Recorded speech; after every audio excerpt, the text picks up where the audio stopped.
Tere tulemast Musta kassitoru lugemisse veevalajad. Siit tuleb lugemine teile nädalaks 13 kuni 19 juuli. Ma olen teile siia valmis pannud 7 kaarti ja vaatame, mis nendel kaartidel teile siis selleks nädalaks öelda on. Nädal algab teil siin müntide 4-ga. Müntide 4 on selline kaart, kus minu jaoks on ta kitsimehe kaart. Inimene istub oma raha hunniku otsas ja mõtleb, kas seda kulutada või mitte. Ja mitte ainult raha. No tal on vaja kulutada võib-olla oma aega, energiat, no ja siis ka raha. Ta ei taha välja käia mitte midagi. Et tegelikult mina arvan praegu, kui ma neid kaarte vaatan, et võib-olla ongi mõistlik. Kui teil nüüd oli siin mingisugune väljaminek plaanis, siis äkki lükkate edasi, vähemalt selle nädalal. Ei tee seda, kui te saate seda edasi lükata. Edasi tuleb siit Sauade kuningas. No Sauade kuningas muidugi on tark, nagu kõik kuningad. Ta on selline karismaatiline, nagu, no ta ongi selline mees, keda sa kas armastad või ei armasta. Et mõni inimene on siin elus selline, et teda kas armastatakse või ei armastata. Et vahepealseid valikuid lihtsalt ei ole. Sauade kuningas on tegelikult selline väga positiivne. Ja kuna siit edasi tuleb kohe Sauade baas, siis ikkagi teil on see mõte, sest Sauade kuningas on ka samasugune nagu see baaski. Baas teeb ka plaane, tahaks peale hakata. See baas on väga kärsitu ja ta nagu ei jõua üldse oodata. Tema tahaks kohe lähme, teeme ära. Teda ei huvita ei mingid paberid, ei lepingud. Tema tahab lihtsalt asjaga alustada. Ja kui ta seda siis ei saa, siis tema tüdineb ära, siis ta hakkab jonnima. Ja siis varsti ta läheb see jonnihoog ka üle. No kuningas selle eest on muidugi tasakaalukam, eks. Temal on ka plaanid peas, tema tahab ka midagi teha. Tal on mõtteid palju, võt see müntide 4 seal kõrval, et see sama Sauade kuningas mõtlebki selle peale, et kas ma teen või ma ei tee, kas ma ostan või ma ei osta, kas ma investeerin sinna või ma ei investeeri. Tegelikult ei tahaks oma raha välja anda, aega kulutada. Et mis see kõik siis nagu vaeva on ja ma pean seal olema ja tegema, et ma tegelikult ei tahaks. Samas on ju see, et kui me mitte midagi välja ei anna, siis ei saa universum ka meile anda. Et, kuidas ma ütlen, raha peab ringlema. Et kui me kulutame, siis me saame ka vastu. Muidugi mitte sedasi, et ma lähen ja viin raha, ma ei tea kus kohta, viinapoodi või kasiinosse või kuhu iganes need inimesed oma rahasid viivad. Sauade baas siis tuleb uudistega. Ja kuna te ootasite midagi eemalt kaugelt tulemas, keegi on kas kaugel või ootate te mingisugust otsust, mis tehakse. Või ootate seda, et ma ei tea, mingi meede kuskil avatakse. Saate mingi taotluse teha. Ma praegu ei ole üldse kursis sellega, mis meetmeid meil siin on ja mille eest või kus me saame kandideerida ehk oma avaldusi teha. Et tahan ka osa saada sellest. Et ma arvan, et need uudised tulevad, mida te ootate. Aga kuna siin all on tornikaart, siis kõik ei lähe nii. See ei pruugi olla üldse selle meetmega seotud või sellega, mida te ootasite, aga kõik teie elus ei lähe niimoodi sellel nädalal või lähitulevikus, nagu te olete plaaninud, sest siin all on tornikaart ja torn lööb kaardid segamini. Torn raputab nii, et see tuleb üllatus, ebameeldiv üllatus sealt, kus te ei oska oodata. Kui see oleks projektiga seotud või mingi muu asjaga, siis te oskaksite seda oodata, sest te olete kaalunud kõik variandid, mis on need vastused. Või kui ta oleks selle ootamisega nagu nii, ütleme, ma ei tea, kui te ootate kedagi või midagi, siis saab ju olla ainult eitav vastus või see, et ta ei tule. Aga see torn on üllatus ja ta on väga ebameeldiv üllatus. Mul on väga kahju teile seda öelda. Aga kui see on universumi sõnum teile, siis mina ei saa seda muuta. Et kui see kaart on siia välja tulnud, siis on minu kohus see välja öelda. Aga mis on selle torni kaardi positiivne joon? Et see ei ole nagu selline, mis, ma ei tea, mingi metsik globaalne muutus elus, mis on halb, ei ole.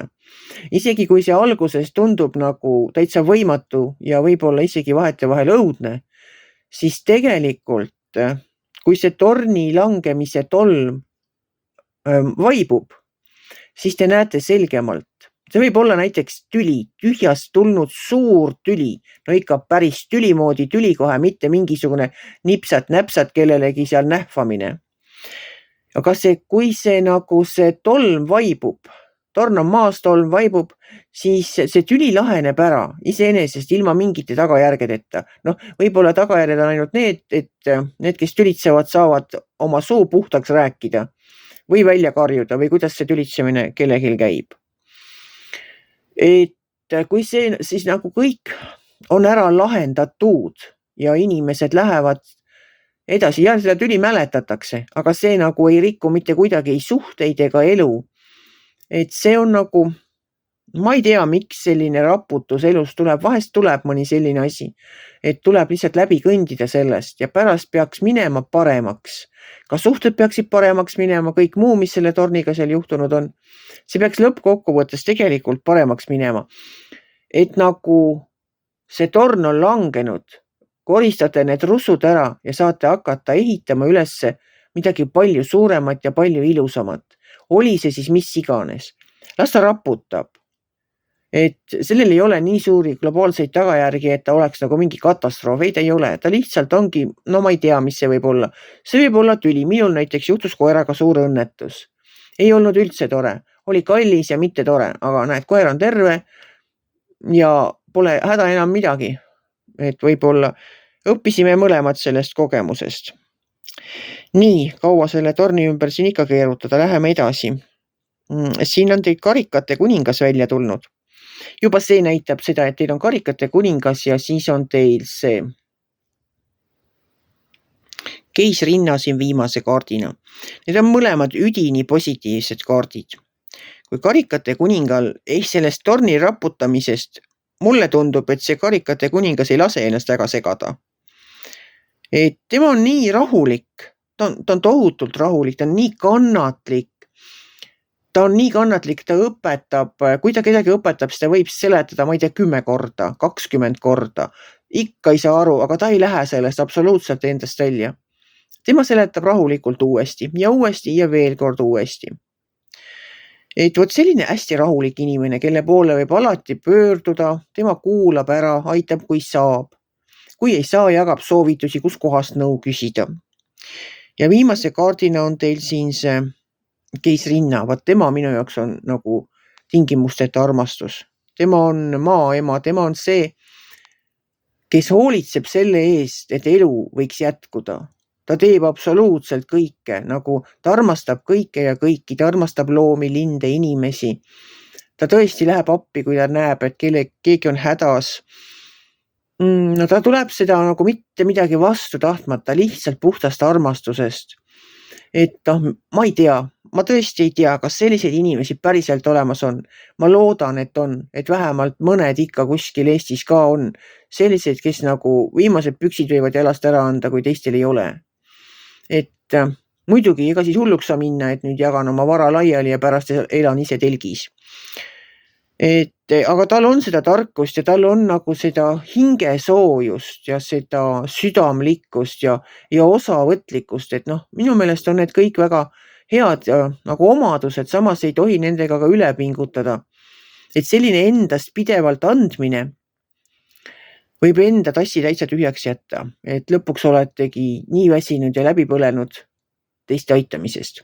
Kindlasti meil on neid vabatahtlikke organisatsioone, kes nagu ööd ja päevad inimesi aitavad, kui on mingi katastroof kusagil, metsapõlengud näiteks on suvel väga aktuaalne teema. Ma tean küll neid tuletõrjujaid päästjaid, kes seal söömata ja joomata, magamata istuvad oma tööd tehes ja taluvad tegelikult vahetevahel täitsa ekstreemseid tingimusi. Et see on väga raske amet. No ega teistel parem pole. On ju arstid sellised, on väga palju elukutseid, kes meie kõigi heaolu nimel tööd teevad. Vaat nii, jah, läks jutt väga pikaks, ma tean. Et ärge seda torni kartke. Aga selle sama torni pärast ma arvan, et ärge kohe tormake neid otsuseid tegema, kas oma raha ja aega kulutada või mitte. Selline nädal tuli teile, armsad veevalajad. Kui teile minu lugemine meeldis, ärge olge kitsi, pange ikka like pöial üles, võite ka kommenteerida ja kohtume järgmisel nädalal.